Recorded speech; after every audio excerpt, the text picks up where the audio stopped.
দর্শক, আমেরিকার অহংকার হিসাবে পরিচিত B-2 বম্বার বিমান ক্যালিফোর্নিয়ায় রহস্যজনকভাবে ক্র্যাশ করেছে এবং এর সাথে জড়িয়ে আছে ইরানের নিউক্লিয়ার ফ্যাসিলিটিতে হামলার সরাসরি কানেকশন। দ্বিতীয়ত, ডোনাল্ড ট্রাম্পের সাথে ইসরায়েলের প্রধানমন্ত্রী বেঞ্জামিন নেতানিয়াহুর প্রকাশ্য সংঘাত এবং গত রাতের একটা বিস্ফোরক ভাষণ। তো চলুন একদম প্র্যাকটিক্যাল দৃষ্টিকোণ থেকে এই বিশেষ ঘটনাগুলোর পিছনের আসল কারণগুলো বিশ্লেষণ করা যাক। দর্শক, আজ তারিখ 16ই জুন। ক্যালিফোর্নিয়ায় আমেরিকার একটি সামরিক এয়ারবেস থেকে অত্যন্ত আনইউজুয়াল এবং বিস্ময়কর একটা খবর সামনে এসেছে। আমেরিকার বিমান বাহিনীর সবচেয়ে আধুনিক এবং ব্যয়বহুল B-2 বম্বার বিমান আজ উড়য়নের কিছুক্ষণ পরেই পুরোপুরি নিয়ন্ত্রণের বাইরে গিয়ে ক্র্যাশ করেছে। এই বিমানটিতে থাকা 7 থেকে 8 জন ক্রু মেম্বারের সকালেই মৃত্যুর খবর এসেছে। এখানে ব্যাপার হলো, এই B-2 বম্বার কোনো সাধারণ বিমান নয়। এটাকে বলা হয় আমেরিকার সামরিক অহংকার বা তাদের সুপার পাওয়ার হওয়ার সবচেয়ে বড় প্রতীক।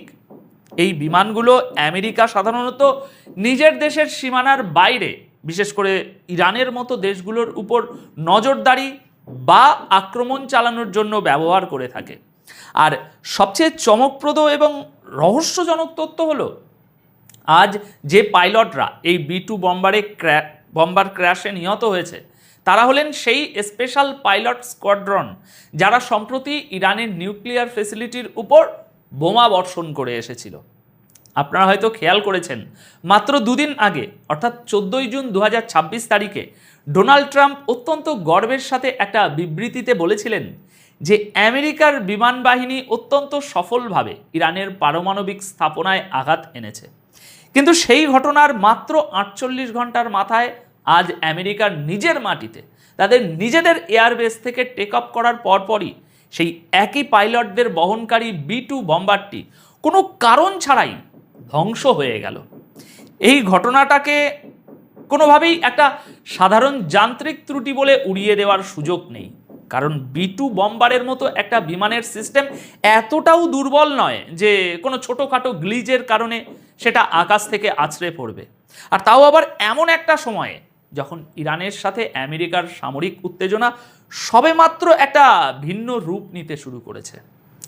দেখুন, এই পুরো ব্যাপারটাকে যদি আমরা একটু বৃহত্তর দৃষ্টিকোণ থেকে বিশ্লেষণ করি তাহলে বুঝতে পারবো যে গত বেশ কয়েক বছর ধরেই আমেরিকার সামরিক বিমানগুলোর সাথে অত্যন্ত অদ্ভুত কিছু ঘটনা ঘটছে। F-35 মতো আমেরিকার সর্বাধুনিক ফাইটার জেটগুলো আপনারা তো জানেন রহস্যজনকভাবে র্যাডার থেকে গায়েব হয়ে যাচ্ছে অথবা ক্র্যাশ করছে। তাদের অত্যাধুনিক ড্রোনগুলোকে এমার্জেন্সি ল্যান্ডিং করতে বাধ্য করা হচ্ছে অথবা সেগুলো আকাশ থেকে খসে পড়ছে। এখন প্রশ্ন হলো, এগুলো কি শুধুই দুর্ঘটনা, নাকি এর পেছনে কোনো গভীর ইলেকট্রনিক ওয়ারফেয়ার বা সাইবার যুদ্ধ চলছে?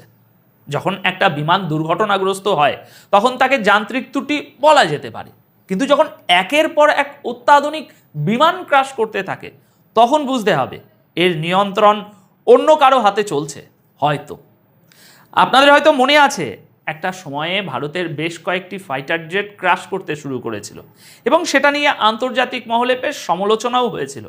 পরবর্তীতে ভারতের পাইলটদের থেকেই খবর পাওয়া যায় যে তারা যখন আকাশে ওড়েন তখন হঠাৎ করেই তাদের র্যাডার এবং নেভিগেশন সিস্টেম হ্যাক হয়ে যায়। তাদের স্ক্রিনে দিল্লির বদলে হয়তো কাঠমান্ডু বা ক্যালিফোর্নিয়ার ম্যাপ ভেসে ওঠে, অর্থাৎ তাদের জিপিএস স্পুফিং করা হয়। ঠিক একই ধরনের পরিস্থিতি এখন ফেস করছে আমেরিকা। পাইলটরা জানাচ্ছেন যে আকাশে থাকা অবস্থায় হঠাৎ করেই তাদের মনে হচ্ছে যেন পুরো বিমানের কন্ট্রোল অন্য কেউ টেক ওভার করে নিয়েছে। ইউরোপের দেশগুলোও আগে অভিযোগ করেছিল যে রাশিয়া তাদের জিপিএস স্পুফিং করছে এবং র্যাডারের সাথে কন্ট্রোল টাওয়ারের যোগাযোগ বিচ্ছিন্ন করে দিচ্ছে। এখন আমেরিকার সাথেও ঠিক সেটাই ঘটছে। আর তাই এই B-2 বম্বার ক্র্যাশের পিছনে চীন, রাশিয়া নাকি ইরানের সাইবার প্রযুক্তি কাজ করছে তা নিয়ে ওয়াশিংটনে এখন রীতিমতো আতঙ্কের সৃষ্টি হয়েছে, কারণ আমেরিকা খুব ভালো করেই বুঝতে পারছে যে এই অদৃশ্য যুদ্ধে তারা ক্রমশ তাদের নিয়ন্ত্রণ হারাচ্ছে। এখানে একটা জিনিস বুঝতে হবে দর্শক, আমেরিকা যখন বুঝতে পারলো যে তাদের অত্যাধুনিক প্রযুক্তির দুর্বলতাগুলো শত্রুপক্ষ ধরে ফেলেছে এবং যে কোনো সময় তাদের বড় ধরনের ক্ষতির সম্মুখীন হতে হবে। ঠিক তখনই তারা তাদের পলিসি পরিবর্তন করতে বাধ্য হলো। আর এই পলিসি পরিবর্তনের সবচেয়ে বড় প্রমাণ হলো গতকাল 15 জুন 2026 তারিখে ইরানের সাথে আমেরিকার স্বাক্ষরিত হওয়া সেই বহু কাঙ্ক্ষিত চুক্তিটি। ইসরায়েলের এত তীব্র বিরোধিতা, আপত্তি থাকা সত্ত্বেও ডোনাল্ড ট্রাম্প শেষ পর্যন্ত ইরানের সাথে এই ডিল ফাইনাল করেছেন, যেখানে ইরান তাদের দেশ পুনর্গঠনের জন্য $300 বিলিয়ন পেতে যাচ্ছে। মিসাইল প্রোগ্রাম নিয়ে কোনো চুক্তি নেই, তাদের উপর থেকে একের পর এক নিষেধাজ্ঞা তুলে নেওয়া হচ্ছে। এই খবরটি যখন গতকাল আন্তর্জাতিক বাজারে ছড়িয়ে পড়ে তখন গ্লোবাল ইকোনমিতে দর্শক একটা অদ্ভুত চিত্র দেখা যায়। ইরানের স্টক মার্কেট এবং কারেন্সি হুহু করে বাড়তে থাকে, এমনকি আমেরিকা এবং এশিয়ার শেয়ার বাজারও বেশ পজিটিভ রেসপন্স করে। কিন্তু সম্পূর্ণ বিপরীত চিত্র দেখা যায় ইসরায়েলের শেয়ার মার্কেট, বিশেষ করে তাদের ডিফেন্স বা অস্ত্র নির্মাণকারী কোম্পানিগুলোর শেয়ারের দর মারাত্মকভাবে ধসে পড়ে। এর পেছনের লজিকটা খুবই সিম্পল। অস্ত্র কোম্পানিগুলোর ব্যবসা তখনই ফুলে ফেঁপে ওঠে যখন যুদ্ধ চলতে থাকে। যখনই ইসরায়েল দেখলো যে আমেরিকা ইরানের সাথে একটা চুক্তিতে পৌঁছে গেছে এবং আপাতত কোনো বড় যুদ্ধের সম্ভাবনা নেই, তখনই তাদের ডিফেন্স স্টকগুলো ক্র্যাশ করা শুরু করলো।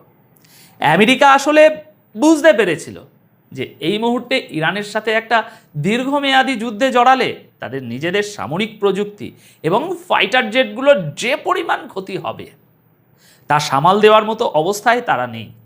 তাই শেষ মুহূর্তে ট্রাম্প তার সবচেয়ে ঝুঁকিপূর্ণ অপারেশন বাতিল করে দিয়ে এই চুক্তির দিকে এগিয়ে গেছেন। আর এই পুরো জিওপলিটিক্যাল শিফটিংয়ের কারণে সবচেয়ে বেশি কোণঠাসা হয়ে পড়েছে ইসরায়েল, এবং এর সরাসরি প্রভাব আমরা দেখতে পেয়েছি কার কাছে? ইসরায়েলের প্রধানমন্ত্রী বেঞ্জামিন নেতানিয়াহুর গত রাতের ভাষণে। গতকাল 15 জুন রাতে তিনি তার দেশের জনগণের উদ্দেশ্যে একটি অত্যন্ত হতাশাজনক এবং আক্রমণাত্মক বক্তব্য দিয়েছেন। তিনি স্পষ্টভাবে বলেছেন যে ডোনাল্ড ট্রাম্পের সাথে তার অনেক বিষয়ে মতবিরোধ তৈরি হয়েছে। নেতানিয়াহু তার ভাষণে বলেন, ট্রাম্পের সাথে আমাদের সম্পর্ক পরিবারের মতো হতে পারে, কিন্তু তার মানে এই নয় যে আমেরিকার প্রতিটি সিদ্ধান্ত আমাদের চোখ বন্ধ করে মেনে নিতে হবে। তিনি অভিযোগ করেন যে এই চুক্তির মাধ্যমে ইসরায়েলের জন্য বড় ধরনের গর্ত খোঁড়া হয়েছে। নেতানিয়াহু পরিষ্কার করে দিয়েছেন যে ডোনাল্ড ট্রাম্প যদি মনে করেন ইসরায়েল শুধু আমেরিকার কথা শুনেই চলবে, তবে সেটা ভুল। ইসরায়েলের কাছে সবার আগে তাদের নিজেদের সামরিক বাহিনী এবং নিজেদের জাতীয় স্বার্থ। দর্শক, এই বক্তব্য থেকে একটা জিনিস কিন্তু দিনের আলোর মতো পরিষ্কার দেখা যাচ্ছে যে আমেরিকা এবং ইসরায়েলের মধ্যে যে অন্ধ মিত্রতা ছিল সেখানে এখন বড় ধরনের ফাটল ধরেছে। আমেরিকা এখন আর ইসরায়েলের স্বার্থ রক্ষা করার জন্য নিজেদের অস্তিত্বকে ঝুঁকিতে ফেলতে রাজি নয়। মধ্যপ্রাচ্যে নিজেদের সামরিক দুর্বলতা, একের পর এক ড্রোন ভূপাতিত হওয়া এবং সর্বাধুনিক B-2 বম্বারের এই রহস্যজনক ক্র্যাশ ওয়াশিংটনকে এই বাস্তবতা বুঝিয়ে দিয়েছে যে চীন, রাশিয়া বা ইরানের মতো দেশগুলোর সাথে পাল্লা দিয়ে টেকনোলজিক্যাল যুদ্ধে টিকে থাকা এখন আর তাদের জন্য অত সহজ কোনো কাজ নয়। এখন সব মিলিয়ে পরিস্থিতি এখন যেদিকে যাচ্ছে তাতে এটা স্পষ্ট যে গ্লোবাল পাওয়ার ডাইনামিক্স খুব দ্রুত পরিবর্তিত হচ্ছে। আমেরিকা এখন চাইলেও আগের মতো পেশি শক্তি দেখিয়ে বিশ্বের যে কোনো প্রান্তে যা খুশি তা করতে পারছে না। তাদের নিজেদের তৈরি করা প্রযুক্তির ফাঁদেই তারা এখন ধীরে ধীরে আটকা পড়ছে। ক্যালিফোর্নিয়ায় এই B-2 বম্বার ধ্বংস হওয়ার ঘটনাটি শুধু আমেরিকার জন্য একটা সামরিক ক্ষতিই নয়, বরং এটা তাদের বৈশ্বিক আধিপত্যের উপর একটা বিশাল মানসিক আঘাত। আমেরিকা এখন এই ঘটনার তদন্ত করবে এবং বের করার চেষ্টা করবে যে তাদের সিস্টেমে ঠিক কোথায় ত্রুটি রয়েছে এবং কারা তাদের নেভিগেশন সিস্টেম হ্যাক করছে। কিন্তু ততদিনে জিওপলিটিক্যাল দাবার বোর্ডে চীন, রাশিয়া এবং ইরান যে চালটি দিয়ে ফেলেছে তার ফলে পশ্চিমাদের জন্য সামনে এগিয়ে যাওয়াটা অনেক বেশি কঠিন হয়ে দাঁড়াবে। ট্রাম্পের এই চুক্তিতে আসা এবং সামরিক দুর্বলতা প্রকাশ হয়ে যাওয়ার ফলে এটা নিশ্চিত যে আগামী দিনগুলোতে মধ্যপ্রাচ্যের রাজনীতি এবং গ্লোবাল ইকোনমি সম্পূর্ণ নতুন একটা রূপ নিতে যাচ্ছে। দর্শক, এই পুরো প্রেক্ষাপট এবং আমেরিকার এই পিছু হটার বিষয়ে আপনাদের কি মতামত?